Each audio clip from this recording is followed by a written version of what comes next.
नमस्कार दोस्तों, स्वागत है आपका अपने ऑनलाइन चैनल माइंडमेड क्लासेज के प्लेटफॉर्म पर। हम पढ़ रहे थे सामान्य हिंदी में हमने पिछली वीडियो में जाना था हिंदी के विकास क्रम में। आज स्टार्ट करते हैं हिंदी का सबसे महत्वपूर्ण टॉपिक वर्णमाला। तो जानते हैं वर्णमाला होती क्या है। वर्ण प्लस माला, वर्णों की माला को ही कहते हैं वर्णमाला। तो वर्ण होते क्या है? भाषा की सबसे छोटी इकाई ध्वनि है और इस ध्वनि को ही वर्ण कहते हैं। वर्णमाला, वर्णों के व्यवस्थित क्रम को वर्णमाला कहते हैं। वर्णमाला को दो भागों में बांटा गया है, स्वर और व्यंजन। तो स्वर और व्यंजनों को मिलाकर उच्चारण की दृष्टि से कुल 45 वर्ण हैं, 10 स्वर और 35 व्यंजन। लेकिन लेखन की दृष्टि से स्वर 13 और 39 व्यंजन, टोटल 52 हैं। जानते हैं स्वर वर्ण भाषा की सबसे छोटी इकाई ध्वनि है। इस ध्वनि को वर्ण कहते हैं। वर्णमाला, वर्णों के व्यवस्थित समूह को वर्णमाला कहते हैं।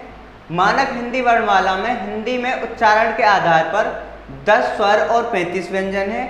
लेखन के आधार पर 13 स्वर प्लस 39 व्यंजन, कुल 52 वर्ण हैं। 39, इसमें 4 व्यंजन अंतस्थ व्यंजन भी जुड़ जाते हैं।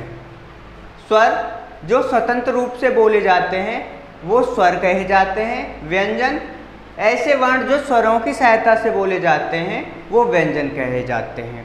वर्ण तालिका जो कि मैंने बताई थी, दो भागों में बांटा है, स्वर और व्यंजन। स्वर हम 4 प्रकार से बांट सकते हैं स्वरों को: ह्रस्व स्वर, दीर्घ स्वर, अयोगवाह और प्लुप्त। ह्रस्व स्वर वो स्वर हैं जिनके उच्चारण में कम समय लगता है, जैसे ए, ई, उ और रे। दीर्घ स्वर ह्रस्व स्वर से उच्चारण में ज़्यादा समय लगाने वाले दीर्घ स्वर कहे जाते हैं। आ, बड़ी ई, बड़ा ऊ, ए, ओ और अ। वहीं अयोगवाह में अंगय और एह आती हैं। प्लुप्त स्वर जो सबसे ज़्यादा, जिन्हें बोलने में सबसे ज़्यादा समय लगता है, वो प्लुप्त स्वर कहे जाते हैं। जैसे ओम, ये वाले जो हैं प्लुप्त स्वर कहे जाते हैं। वहीं अगर हम व्यंजनों की बात करें तो व्यंजनों को भी 5 प्रकार से बांटा गया है: स्पर्श व्यंजन, अंतस्थ व्यंजन, ऊष्मीय व्यंजन, आगत व्यंजन और संयुक्त व्यंजन। क वर्ग से लेके पै वर्ग तक तथा ड और ढ, ये वाले स्पर्श व्यंजन कहे जाते हैं। अंतस्थ व्यंजन य, रे, ले, वे। ऊष्मीय व्यंजन स है। आगत व्यंजन जय, फे। संयुक्त व्यंजन क्षत्रिय, त्रिशूल, ज्ञानी और श्रमिक वाले। तो ये जो हो गई हमारी वर्णमाला एक दृष्टि में, कि हमने जाना कि वर्णमाला हमें कैसी पढ़नी है। अब हम इन्हें क्रम से पढ़ेंगे, उच्चारण की दृष्टि से मुख्य आधार पर हम इन्हें पढ़ेंगे और इन्हें पढ़ेंगे। तो आज के लिए धन्यवाद।